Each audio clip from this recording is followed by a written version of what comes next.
Welcome, ladies and gentlemen, to another episode of Talk Exchange. Today we have with us in the studio Gen Stultz, who is the Director of Prevention Services at the National Exchange Club. And Jen is going to talk to us about parenting tips, about some of the things that she has encountered in her own career, and she's going to give us some great ideas. One of my favorites was the idea of using emotion magnets. So this is an episode you're going to want to pay attention to in terms of just, getting some ideas. So write some of these things down, grab a cup of coffee, and we hope you enjoyed today's show with Gen Stultz. Thanks for listening, and we will see you next week. Hi, I'm Tracy Edwards, and I'm joined today by Christy Linda. Hi, Christy. Hi, Tracy. And welcome to this episode of Talk Exchange. We're excited about our guest today, Genevieve Stultz, Prevention Services Director with the National Exchange Club.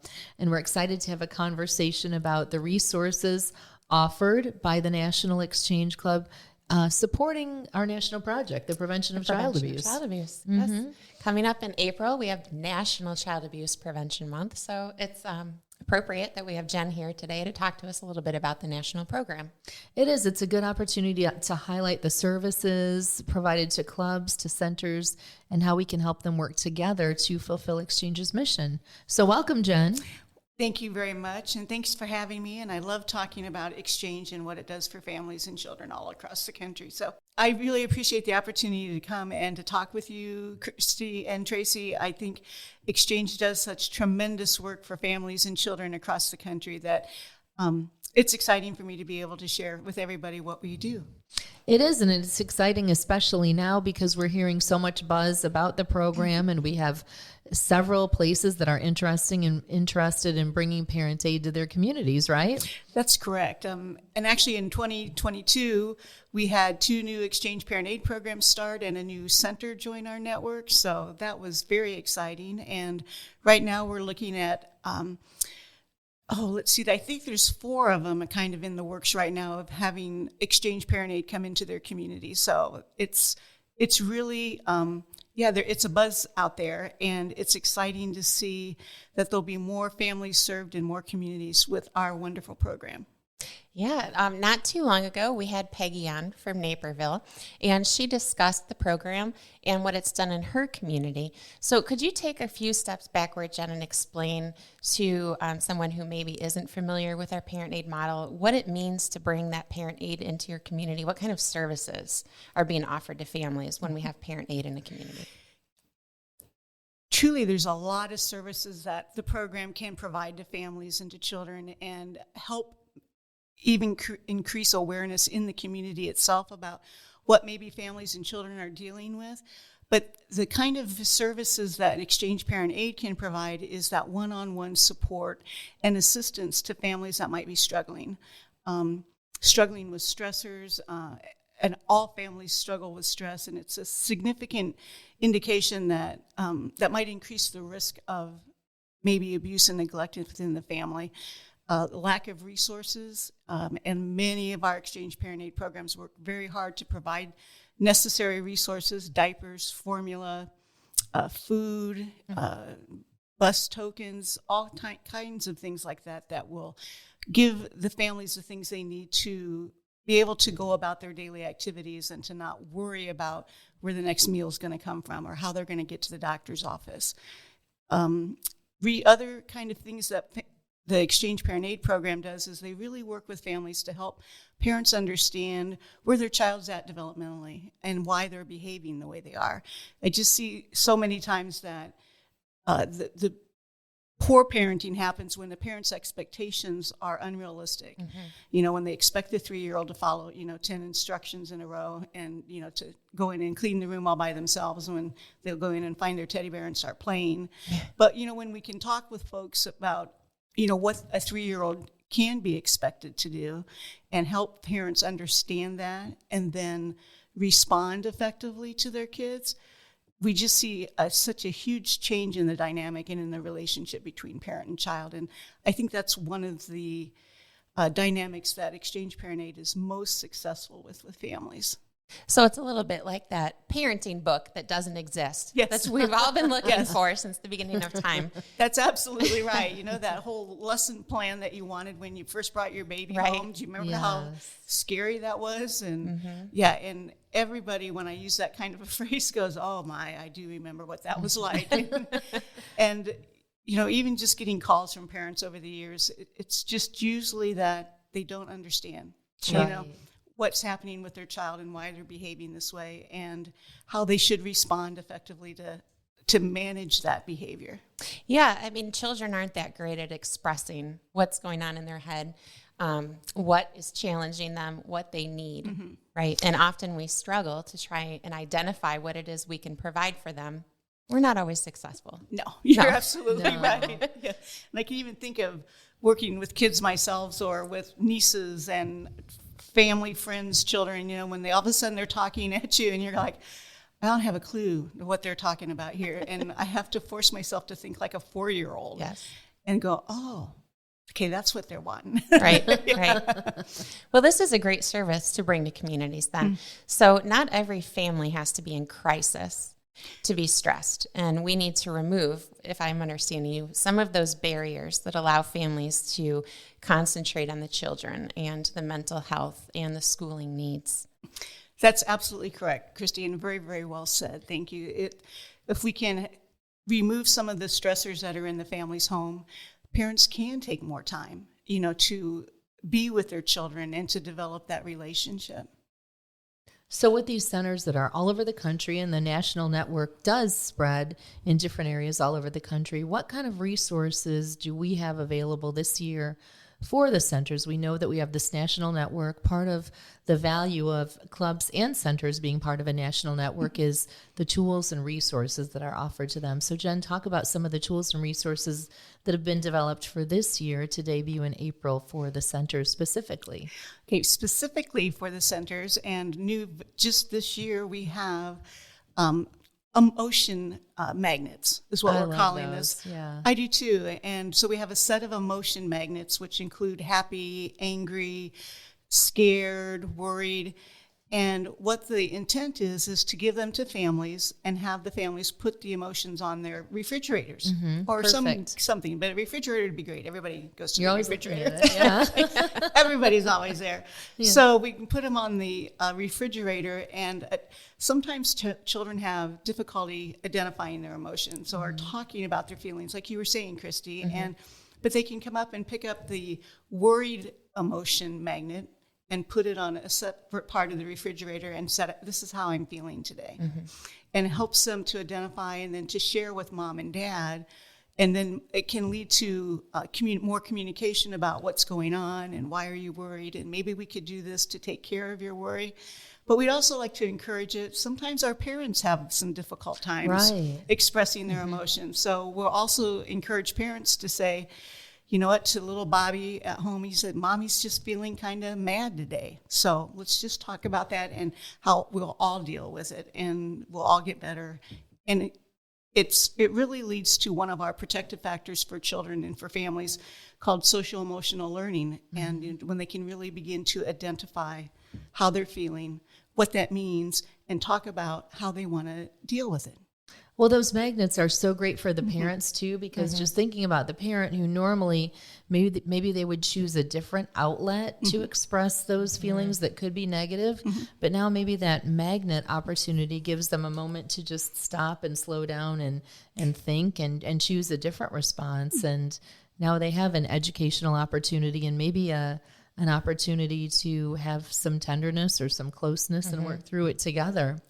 Absolutely. I mean, that was perfectly said too, Tracy. I think that, you know, a lot of individuals, parents, but a lot of individuals have experienced trauma themselves, you know, and maybe still carry a lot of that around. Or even if it's not trauma, life happens to everybody, you know, and people get sick and we lose parents, you know, as adults. Somebody might lose a job and all of those emotions can come back, and not everybody deals with it very well, or even sometimes identifies it.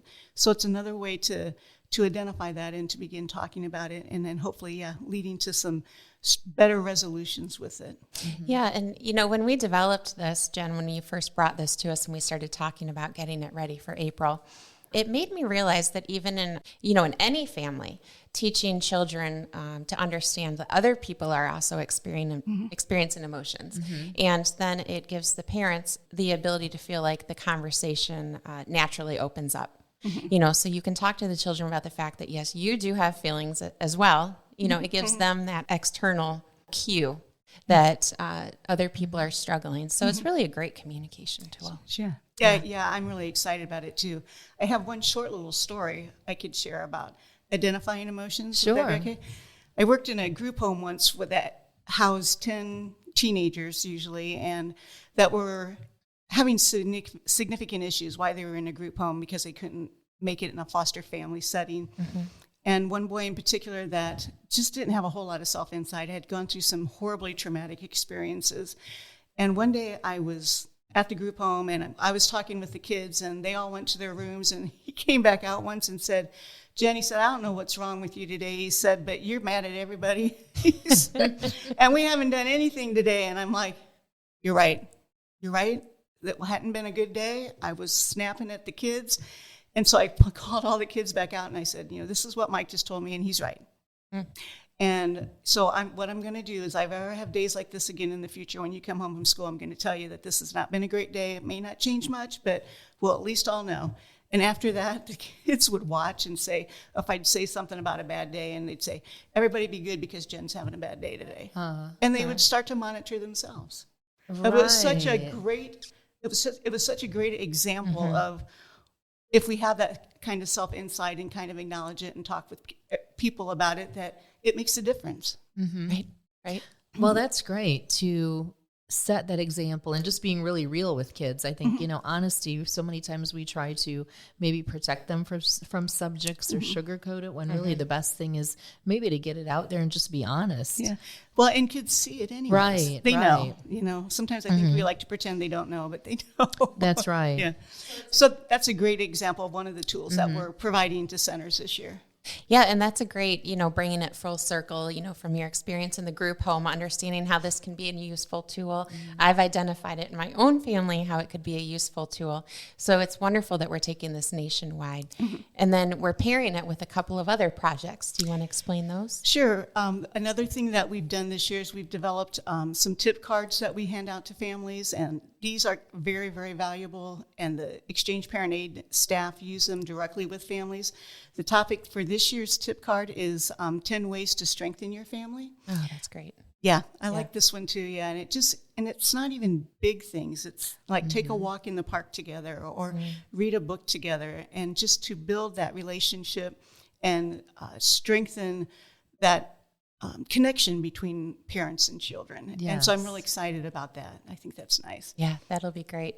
And then the third piece that we have for April is a piece of wall art, and it's beautifully done, and you can mount it on your wall, and the phrase on it is, in a world where you can be anything, be kind. And we really embraced that this year, and we feel like it's really following up on our anti-bullying message from last year, and just in continuing to strengthen that. And people can purchase that, and they can put it up in offices or schools. I think it'd be a great message in schools. And just kind of continue on with that, how we treat each other. Well, excellent. And, exchange clubs are always looking for something that they can do to support centers. They could even purchase that wall art to hang at the center. That would be a great welcoming focal point to see when you walk into a center. I agree. I think it would look lovely in the centers. Yeah. And I think the centers would very much appreciate that. Definitely. So if exchange clubs are wondering what can they do during April, National Child Abuse Prevention Month, to either support a center, or if they don't have a center but they want to do an awareness project, for example, what should they do? Well, I think working with the centers is almost one of those easy things to help clubs develop that kind of connection. Centers are always looking for volunteers. They're always looking for support.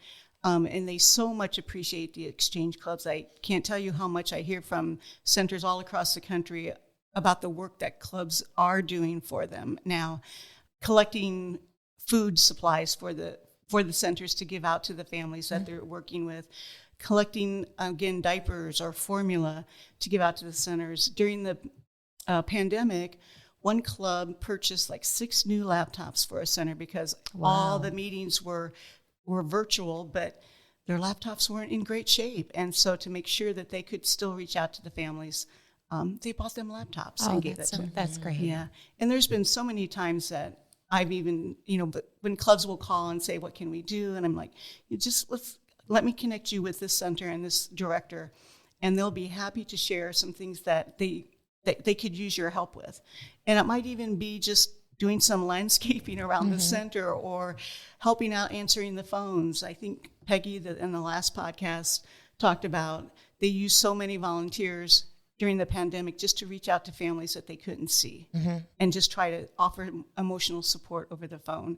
And I remember talking to a club member that had participated in that, and they said it really made me understand what families were going to, because families were so appreciative of just getting that phone call. Sure. And knowing that somebody cared enough to reach out.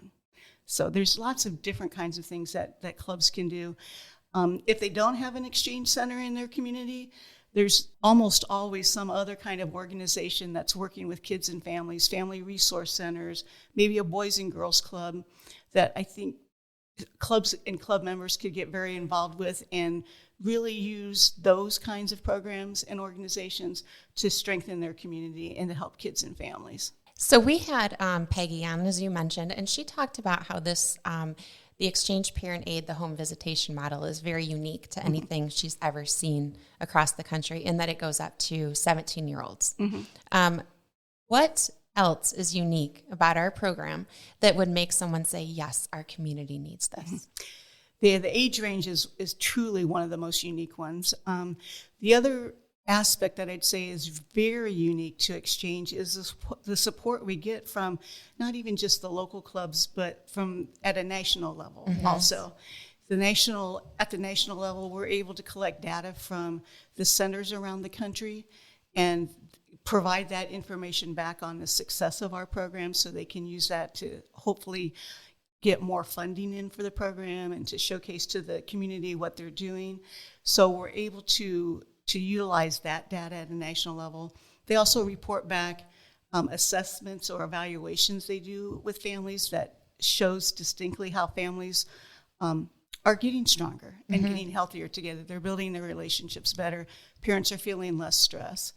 We were able to do a very large research trial that examined a number of our centers and the programs and how families benefited and how they found value in it.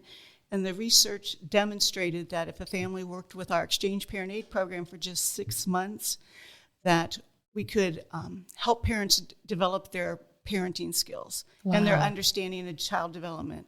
That was one finding. The second one was we could reduce maternal stress and anxiety, which is huge. And the third one was that we can reduce physical and emotional aggression towards children. Wow, that's a successful program for sure. You bet. Something we should all be proud of. Yeah. Absolutely. Well, thanks for the work that you do. And to our listeners, if you want to learn more about bringing a program to your community or want to learn more about Exchange, visit nationalexchangeclub.org. And thanks for the work you do to strengthen families and share the word about Exchange, Jen. Well, thanks for letting me talk about it. I always get excited, and I just can't talk enough about how Exchange really works in its communities to help families and helps kids. Absolutely. Thank you, Jen.